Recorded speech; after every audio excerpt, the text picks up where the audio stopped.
Kita mulai dari sejarah singkat semapur. Awal mula semapur berasal dari sistem komunikasi optik kuno. Namun, Claude Chappe menyempurnakannya pada tahun 1792 dengan simbol dan gerakan bendera yang lebih terstandarisasi. Tujuan awal dari diciptakannya semapur adalah untuk memungkinkan komunikasi jarak jauh di antara anggota militer. Selain itu juga untuk mengatasi keterbatasan komunikasi lisan dan keterbatasan teknologi pada masa itu. Perkembangan semapur digunakan secara lebih meluas, terutama di Eropa, untuk mengirimkan pesan antar menara yang berjarak beberapa kilometer. Penggunaannya meluas hingga ke komunikasi maritim dan sinyal kereta api. Semapur juga menjadi bagian penting dalam gerakan pramuka di Indonesia. Gerakan ini mengajarkan semapur sebagai keterampilan berkomunikasi jarak jauh yang efektif. Saat ini, meskipun teknologi komunikasi modern telah berkembang pesat, semapur tetap digunakan dalam situasi-situasi tertentu, seperti di lingkungan kepanduan, komunikasi antar kapal, dan sinyal kereta api. Semapur adalah metode untuk mengirim sinyal atau pesan dengan menggunakan alat-alat sederhana, seperti bendera, batang, atau tangan kosong sekalipun. Metode ini dilakukan dengan cara mengelurkan kedua tangan membentuk posisi tertentu sesuai formasi yang sudah ditentukan sebelumnya. Apa sih manfaat dari semapur? Jadi, manfaat dari semapur adalah yang pertama, melatih kerjasama. Jadi, saat latihan semapur, kita butuh teman untuk membaca ataupun menerima pesan. Dan hal ini membuat kita belajar untuk bekerja sama. Yang kedua, melatih konsentrasi dan ketelitian. Jadi, kita harus fokus agar tidak salah menggerakkan bendera dan pesan bisa dibaca dengan benar. Yang ketiga, menambah pengetahuan dan keterampilan. Kita jadi tahu cara berkomunikasi yang berbeda, tidak hanya lewat suara ataupun tulisan saja. Lalu yang keempat, berguna saat keadaan darurat. Kalau tidak ada sinyal HP atau alat komunikasi lain, semapur bisa jadi cara alternatif untuk menyampaikan pesan. Dan yang kelima adalah melatih kesabaran dan ketekunan. Jadi belajar semapur butuh waktu dan latihan. Dan hal ini membantu kita jadi lebih sabar dan juga tekun. Untuk lebih jelasnya, ayo kita belajar praktik semapur. Untuk mengingat gerakan semapur dari huruf A sampai Z tentu tidaklah mudah. Maka perlu trik yang harus digunakan untuk mempermudah mengingat semua gerakan tersebut. Untuk itu, pada video kali ini kita akan belajar mengingat semapur dengan lebih mudah. Terlebih dahulu, kita akan mengelompokkan gerakan semapur ke dalam 7 kunci. Kunci 1 terdiri atas huruf A, B, C, D, E, F, dan G. Kunci 2 terdiri atas huruf H, I, K, L, M, dan N. Kunci 3 terdiri atas huruf O, P, G, R, dan S. Kunci 4 terdiri atas huruf T, U, dan Y. Kunci 5 terdiri atas huruf J dan V. Kunci 6 terdiri atas huruf W dan X. Dan kunci 7 terdiri atas huruf Z. Ayo kita mulai dari kunci A. A dibentuk oleh titik 1 dan 2. B dibentuk oleh titik 1 dan 3. C dibentuk oleh titik 1 dan 4. D dibentuk oleh titik 1 dan 5. E dibentuk oleh titik 1 dan 6. F dibentuk oleh titik 1 dan 7. Dan terakhir di kunci 1, G dibentuk oleh titik 1 dan 8. Berikutnya adalah titik 2, Yang pertama ada H yang terdiri atas titik 2 dan 3, I yang terdiri atas titik 2 dan 4, L yang terdiri atas titik 2 dan 6, M yang terdiri atas titik 2 dan 7, dan terakhir ada N yang terdiri atas titik 2 dan 8. Selanjutnya adalah kunci 3.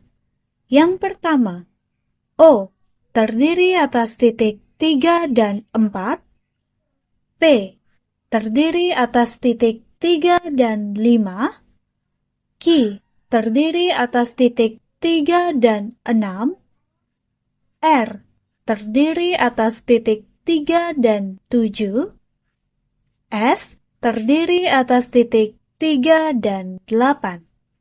Kita lanjut ke kunci 4. Yang pertama, T terdiri atas titik 4 dan 5, U terdiri atas titik 4 dan 6, dan Y terdiri atas titik 4 dan 7. Berikutnya kunci 5. J terdiri atas titik 5 dan 7, V terdiri atas titik 5 dan 8. Selanjutnya kunci 6.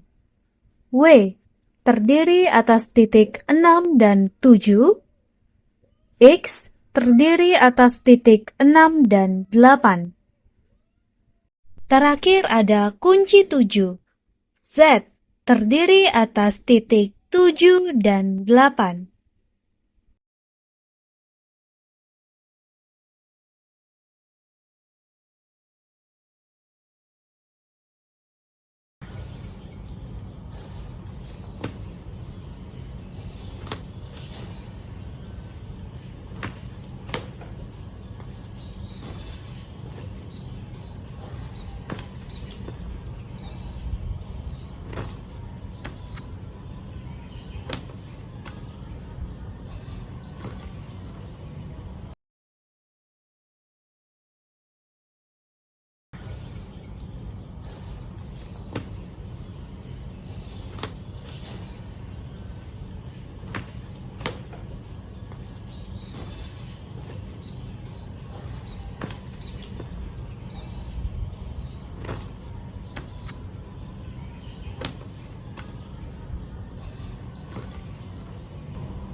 Kode Morse merupakan sebuah sistem pengiriman pesan dengan menggunakan kombinasi sinyal pendek, yaitu dot atau titik, dan sinyal panjang yang biasa disebut dengan dash atau garis, yang digunakan untuk mempresentasikan huruf, angka, tanda baca, atau simbol. Sistem kode Morse diciptakan oleh Samuel F.B. Morse dan Alfred Vail pada tahun 1830-an dan menjadi sangat penting dalam komunikasi telegraf, maritim, militer, serta radio. Adapun kode Morse ini juga diajarkan dalam kegiatan pramuka. Berikutnya kita akan membahas jenis-jenis sandi Morse pada pramuka. Namun sebelum lanjut, perlu kita ketahui bahwa kode Morse dapat disampaikan dengan dua notasi. Notasi yang pertama adalah notasi pendek. Notasi pendek pada kode Morse disimbolkan dengan titik. Dalam notasi ini, alat yang digunakan untuk menyampaikan kode Morse, baik berupa alat yang menghasilkan bunyi maupun cahaya, harus menyampaikan kode dengan durasi singkat. Contohnya dalam peluit. Ketika kode Morse menunjukkan simbol titik, maka bunyi peluit yang dihasilkan haruslah berdurasi pendek. Notasi kedua adalah notasi panjang. Simbol kode Morse berupa garis merupakan tanda bahwa alat yang digunakan untuk menyampaikan kode Morse harus berdurasi panjang, baik alat yang menghasilkan bunyi maupun cahaya dan lainnya. Terdapat 3 jenis sandi Morse dalam pramuka. Yang pertama adalah Morse bendera. Pada Morse bendera, pesan dikirimkan dengan menggerakkan bendera. Gerakan pendek mewakili titik dan gerakan panjang mewakili garis. Yang kedua ada Morse peluit. Pada Morse peluit, bunyi pendek menyimbolkan titik dan bunyi panjang menyimbolkan garis. Kedua bunyi tersebut dihasilkan dari peluit yang digunakan untuk menyampaikan pesan Morse. Jenis sandi Morse yang ketiga adalah Morse cahaya. Pada Morse cahaya memanfaatkan sinar yang bersumber dari benda seperti senter yang digunakan untuk mengirimkan kode Morse. Cahaya pendek menyimbolkan titik dan cahaya panjang menyimbolkan garis. Kedua jenis cahaya ini digunakan untuk menyampaikan pesan Morse. Nah, selanjutnya kita akan membahas mengenai manfaat sandi Morse.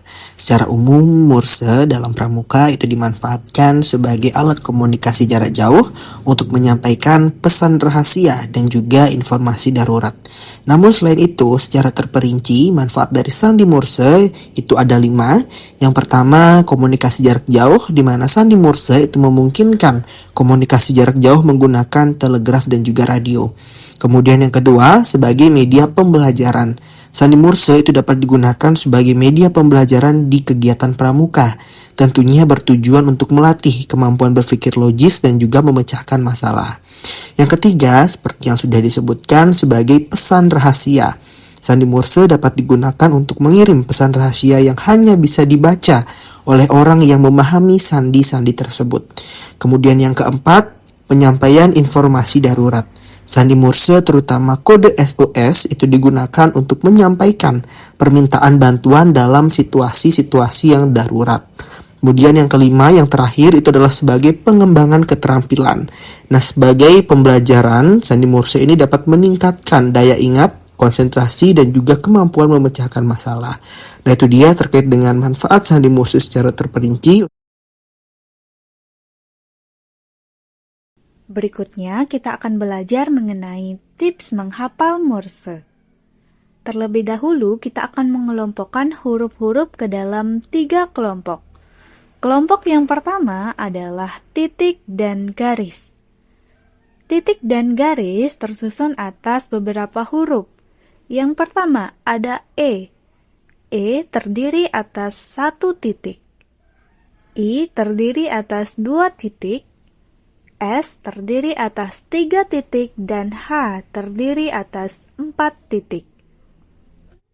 Berikutnya di kelompok garis ada T yang terdiri atas 1 garis, M terdiri atas 2 garis, dan O terdiri atas 3 garis. Kelompok yang kedua adalah berlawanan. Contohnya A berlawanan dengan N. Di sini dapat kita lihat kode dari A adalah titik garis. Karena A berlawanan dengan N, maka kode dari N adalah garis titik. Yang kedua ada U berlawanan dengan D. Kode dari U adalah titik-titik garis. Maka kode dari D adalah garis titik-titik. Kemudian ada V dan B. Kode dari V adalah titik-titik-titik garis, sedangkan kode dari B adalah garis titik-titik-titik. Begitupun dengan huruf berikutnya, ada huruf W dan G. W disimbolkan dengan kode titik garis-garis, maka kode dari G adalah garis-garis titik. Berikutnya ada Y berlawanan dengan Q. Y disimbolkan dengan kode garis titik garis-garis, maka Q disimbolkan dengan kode garis-garis titik garis. Dan yang terakhir di kelompok berlawanan ada F dan L. F disimbolkan dengan titik-titik garis titik, maka simbol atau kode dari L adalah titik garis titik titik. Kelompok yang ketiga adalah tidak berlawanan. Ini berarti setiap huruf pada kelompok ini hanya berdiri sendiri. Contohnya ada C. C disimbolkan dengan kode garis titik garis titik. Kemudian ada J disimbolkan dengan kode titik garis garis garis. Kemudian ada K yang disimbolkan dengan kode garis titik garis. Kemudian ada P yang disimbolkan dengan kode titik garis garis titik. Kemudian ada R yang disimbolkan dengan kode titik garis titik. Kemudian X yang disimbolkan dengan kode garis titik titik garis. Kemudian ada Z yang disimbolkan dengan kode garis garis titik titik. Bagaimana? Cukup mudah kan?